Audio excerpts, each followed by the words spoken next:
I love this area. I've never been in this area before. You were walking me around it. So, today we are turning the tables on my good pal Misty here, and I have dragged her to the South Bank, to Bermondsey, where my husband and I lived for a decade when we first moved to London. We are on the Thames foreshore.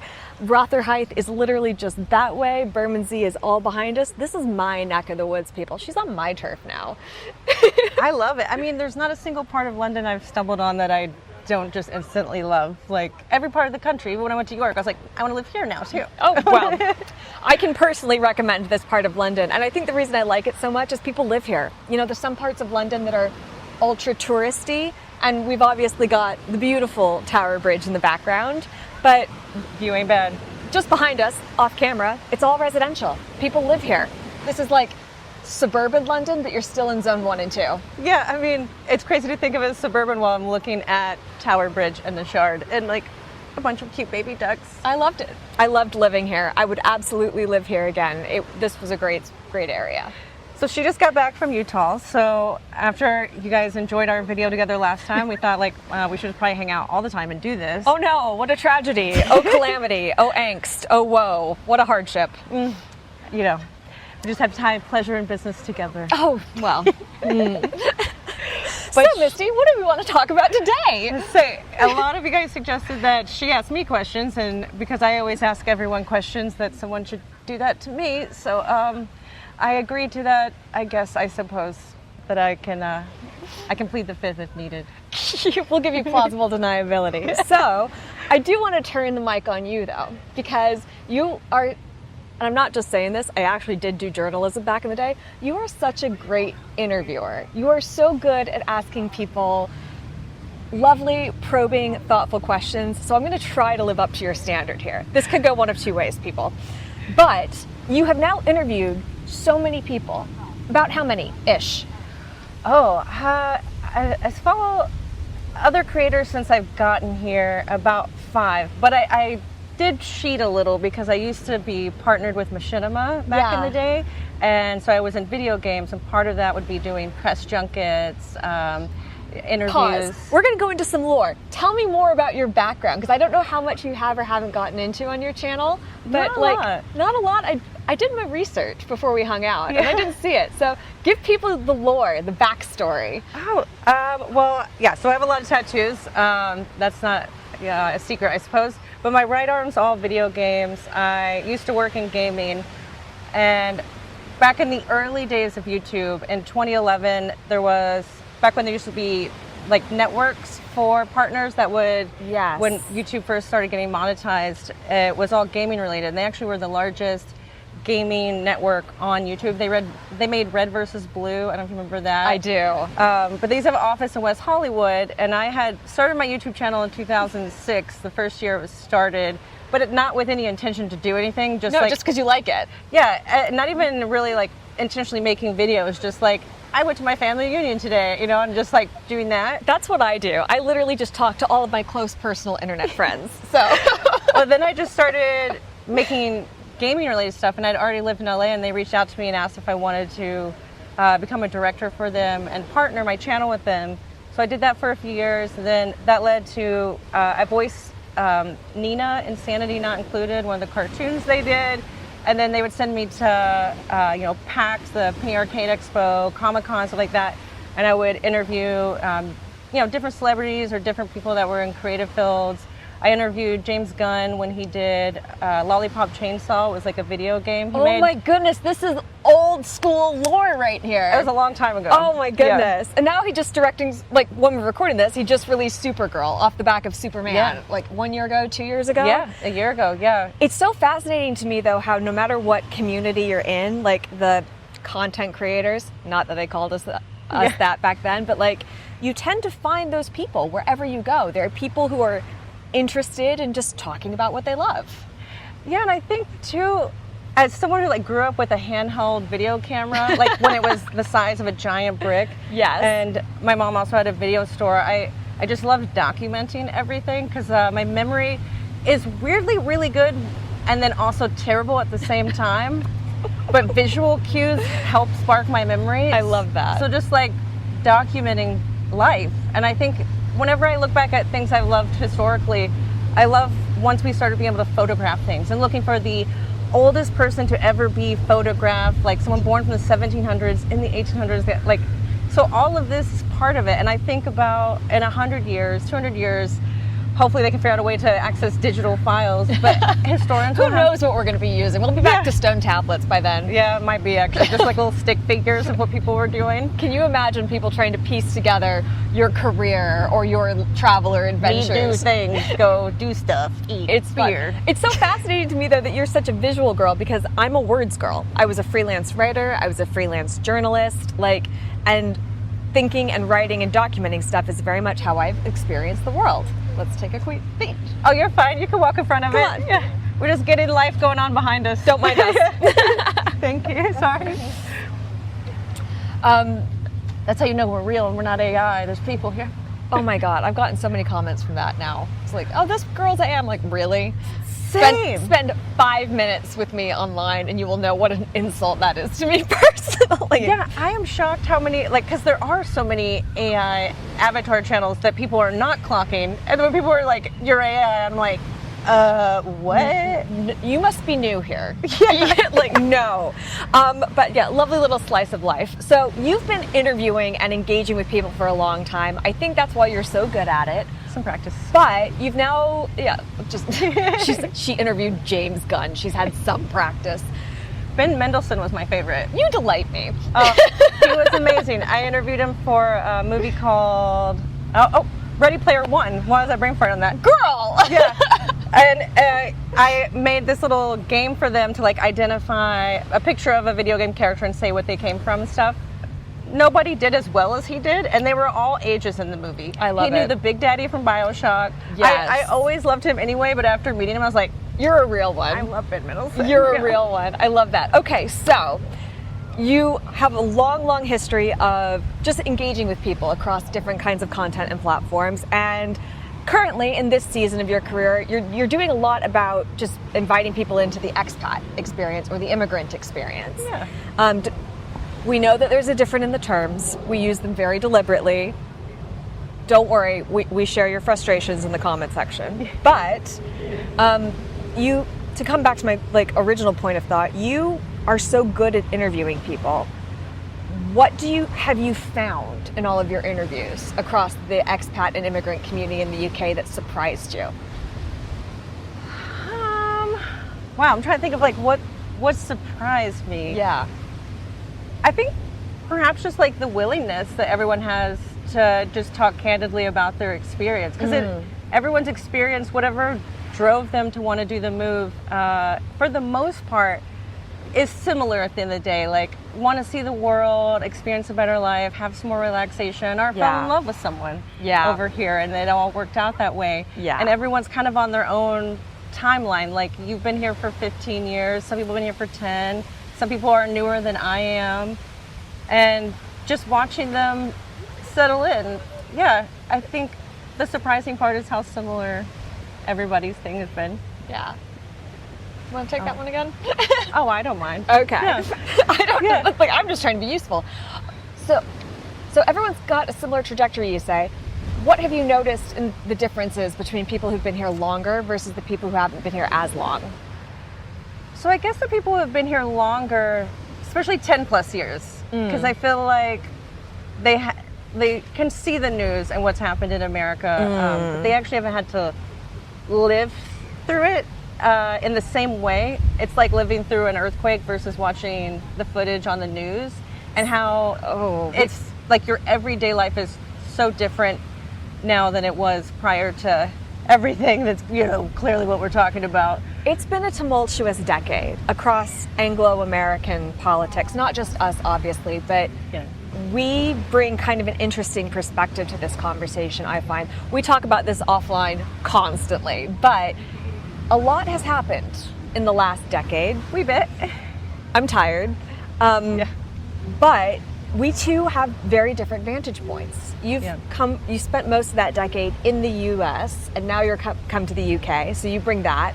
And I've spent the past decade in the UK, occasionally going back to the US. Right. So, what have you noticed? How take us on the emotional journey of living in one place and consciously choosing to move somewhere else. What does that look like, especially for the Anglo-American experience? So having a shared language, but then having slang be different. Yes. Having meanings like trousers, meaning completely different thing Than pants. than Yes. pants. Hands up if you've made that mistake in public one too many times. So many times, especially when we first moved and Josh was looking for pants for work. And I asked people, like, I don't know where to get your husband underwear. And I was Like, madam, this is Savile Row. but I thought Jimmy Savile loved that stuff. Now. But you guys make really inappropriate jokes, which I love. Yes. Like, they are just some ornery, inappropriate jokes. Like, it is totally normal where people in the States would be clutching their pearls so hard that I really enjoy that. I think it's just more real. The same way when I've talked about somebody passing away, people here are like, they died. I Yeah. was like, yeah, that's it. But they're like, why don't you just say that? Yeah. That's a good point. We just try to like fluff out everything to be. Have you noticed that that has changed at all in the last decade? Because I don't know if you've noticed, things have gotten a little odd in our home nation over the last decade. And language has changed, and culture has changed, and interpersonal relationships have changed. Have you Words- noticed a difference? Words have no meaning in America. That there's no such thing as a dictionary or definition. It is whatever people decide they mean, which also somehow means nothing. Oh, I spend a lot of time talking about that on my channel. Yeah, I think when people like you and other people have moved here prior to 2016, you get to kind of watch the show after it goes up on Netflix. Whereas like I'm in the horror version of the 24 hours, 7 days a week news. Oh, golly. Like places you used to just enjoy going, little local dive bars, they've just been, you used to be able to just go out and not talk about politics. Now there is no avoidable way, even if you don't want to talk about it, someone will walk through the door just screaming some nonsense, or will parrot words they've heard on TV, be like, you purple-haired, nose-pierced liberal. I'm like, are you colorblind too? I'm very unsure about this. Oh man. Well, again, I talk a lot about this on my channel because I like to talk about media. I'm a words girl, as we were just talking about. You're a visuals girl, I'm a words girl. I'm fascinated by how we use language and how that changes and how that influences other things. So I spend a lot of time thinking about how vocabulary in America has changed in the last year. As you say, people invent new definitions or group new words together to make things mean what they want it to mean. Yes. As opposed to what it historically has meant. Yes. And I mean, words change meaning throughout history, that's for 100%. sure, but the way that it's used, and there's also just, like, people disagree here, but they're funny and have banter, and they're still willing to just hang out and get a beer together at the end of it. Where in the States, it's like, it's not a discussion, it's not a debate, it's just being yelled at, and then you are both very mad and don't even want to be in the room together afterwards. Like, there's no community or camaraderie, and there's no attempt at compromise. I think this is so fascinating because, again, I read up on this because I have a genuine interest and a curiosity, and this is what I do for my job. But I have observed that politics has fractured relationships in America that it hasn't quite accomplished in the same way in the UK. Yeah. But I'm going to come back to this. Do you agree with that? Or I've absolutely noticed that. Say more, here. say Like, more. Families are not, I know people have commented online that they do have, beefs with different family members based on politics here. Yeah. But I think what it comes down to is here it's more accepted that your family is there to help you. You aren't kicked out like a baby bird at 18. Oh. There is no like smooth line that you're expected to leave. Yeah. Whereas in the States, you're really geared up and told your whole life at 18, you're out, you're an adult, you got to go do your stuff. So when those divides start to happen, you've already The relationship's already fractured a little bit. You've already made an off-ramp that was anticipated anyway. Yeah, I think there's a lot of truth in that. I remember growing up, my parents would joke, not joking, that when I turned 18, I could move out or I could pay rent. Yeah. And there's just a very different family culture in the UK.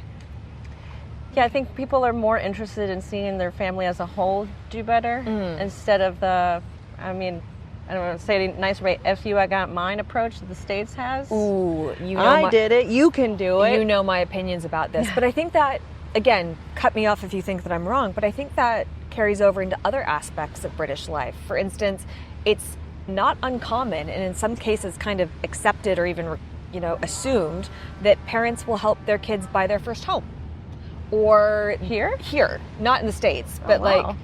Unfortunately, I think there has a lot to do with generational wealth transfer and some other stuff, but I have seen more instances here of parents trying to help their kids buy a home or to use an inheritance in that way or something. But in the States, very much there's a bootstrap yourselves, kid, fuck you, got mine attitude that is not the same. Even in Britain, I noticed that it's more normal for adult children to live with family longer until they find a long-term partner or buy property for the first time or what have you. And it's not frowned on the way it is in the States. Yeah, in the States, I feel like, guilty too, like in my early 20s living on my own, if I met a guy who had been still living at home, I'm like, why? Yeah. That's very programmed into your head. Yeah. But at the same time, it financially makes sense to save up. Why waste money on renting something overpriced? And I think different too from when we were growing up is that you could rent a whole apartment by yourself for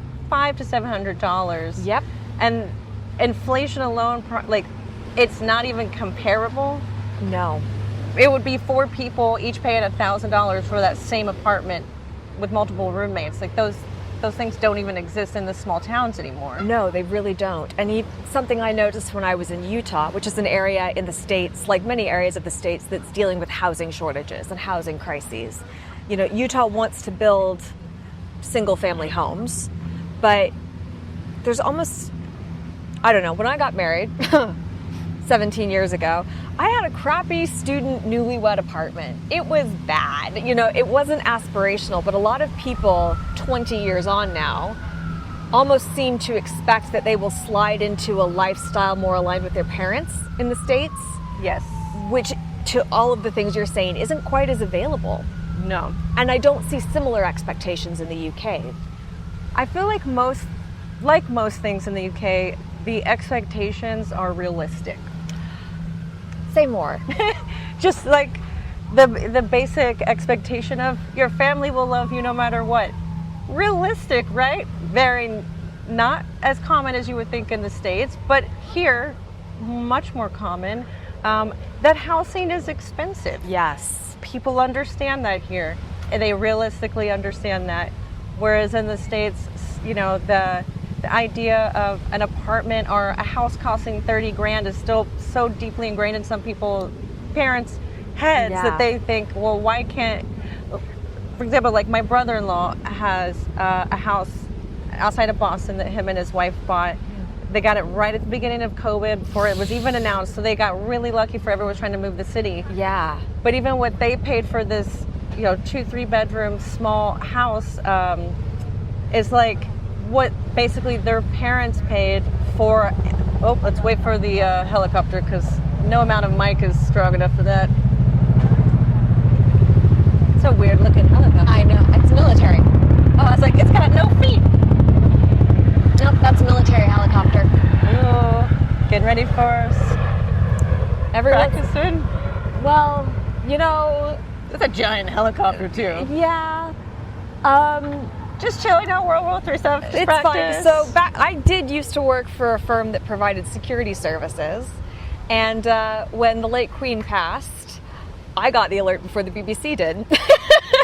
Because of the nature of where we worked and who we worked with and some of the contracts that we worked on. So the text messages were going through my firm before the BBC announced anything, because we had, like many other service providers, we had to activate certain protocols or what have you. And how long in advance?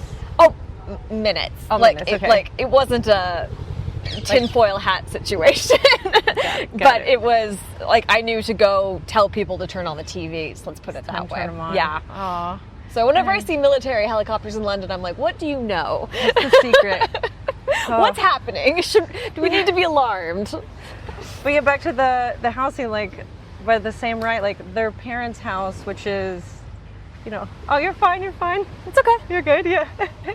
Don't mind us.